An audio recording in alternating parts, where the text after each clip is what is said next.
एक दिन एक लड़की ने अपने पिता से पूछा, पापा, क्या आप कभी मेरी वजह से वो रोए हैं? उसके ऐसा पूछने का कारण ये था कि उसने कभी भी अपने पिता को रोते हुए नहीं देखा था। ग्रेटर दैन, इस सवाल के जवाब में पिता ने कहा, हाँ, एक बार ऐसा कुछ हुआ था जब तुम्हारी वजह से मैं रोया था।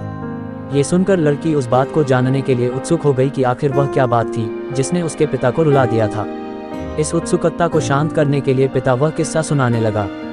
बात उस समय है जब तुम 8 माह की थी। एक दिन मैंने तुम्हारे सामने 3 चीजें रखी, एक पेन, एक सिक्का और एक खिलौना। मैं ये जानना चाहता था कि तुम उन चीजों में से क्या उठाओगी। उनमें पेन बुद्धिमत्ता का प्रतीक था, सिक्का धन का और खिलौना मनोरंजन का प्रतीक था। मैं ये सब बस एक जिज्ञासा के कारण कर रहा था। मेरे लिए ये जानना बहुत रोचक था कि मेरी बेटी के लिए आगे जाकर क्या सबसे अधिक मायने रखेगा। मैं तुम्हारे सामने बैठकर बेसब्री से तुम्हारे अगले कदम का इंतजार कर रहा था। मैंने देखा कि कुछ देर बैठकर तुम उन चीजों को देखती रही, फिर घुटने के बल पर चलते हुए उनकी ओर बढ़ी।